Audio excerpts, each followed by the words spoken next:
good clip for us, actually. So, I am Connor the Viking Blacksmith, and you can gather what I do from that title. I am a blacksmith.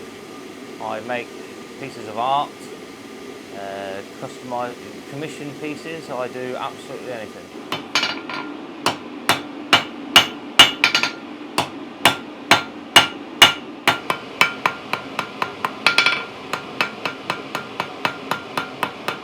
I was kicked out of school at 14, and I still had to do full-time education, and they gave me a list of things that I could do, and playing with fire and hitting stuff was something that I fancied having a go at.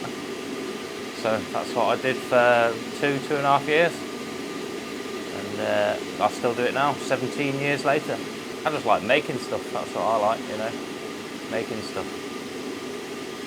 I like to challenge the mind when I make stuff, so I'll try and get everything look as good as I can.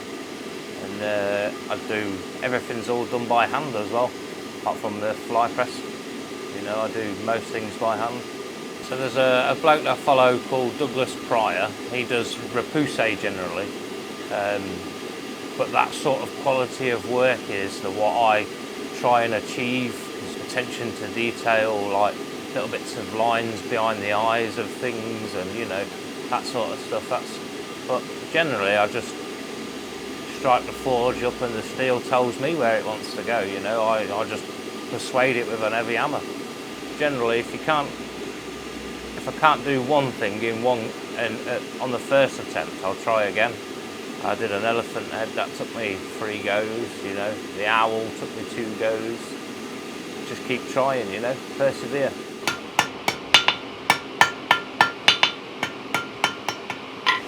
You need a good set of hammers. I own 60 something hammers,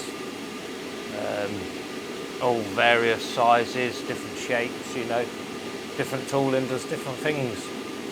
So, you know, it pays to have good tools, but then it's also expensive. I like the Vikings. I did reenactments for a while, you know. There's a lot of history with the Vikings that I'm quite interested in the history of them, and as you can see from the way I look, you know, it fits in quite well. So, you know, there's nobody out there else called the Viking Blacksmith, so, you know, snap that title up.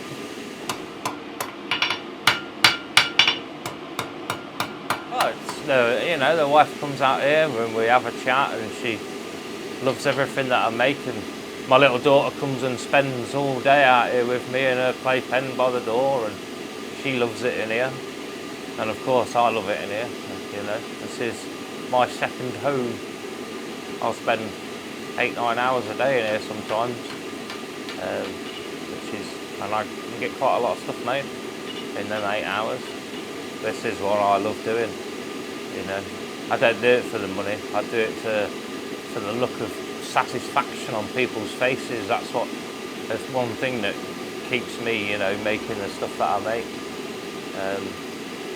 For the likes on Facebook, everybody likes on Facebook, all boosts your confidence, you know.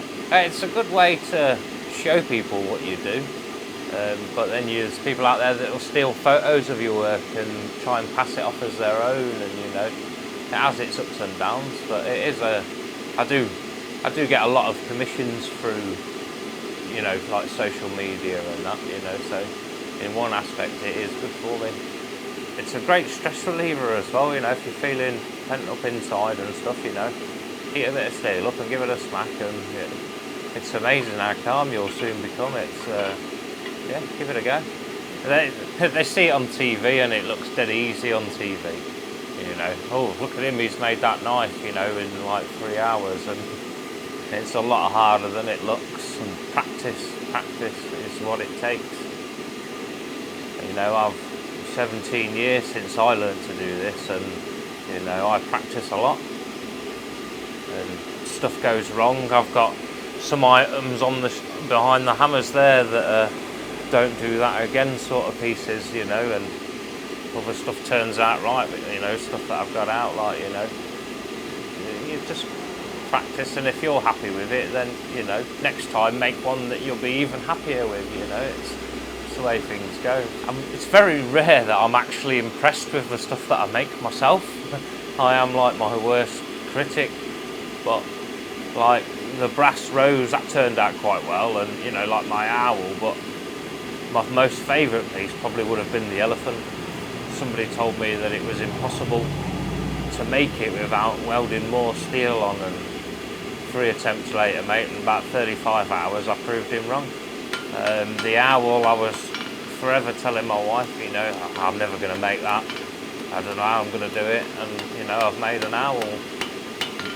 The elephant, I started off with a lump of clay, plasticine even, and shaped it with some hammers and that in the house, and worked out how to, you know, how I'd start. And when I actually started making the elephant, I didn't start at all like I did with the plasticine.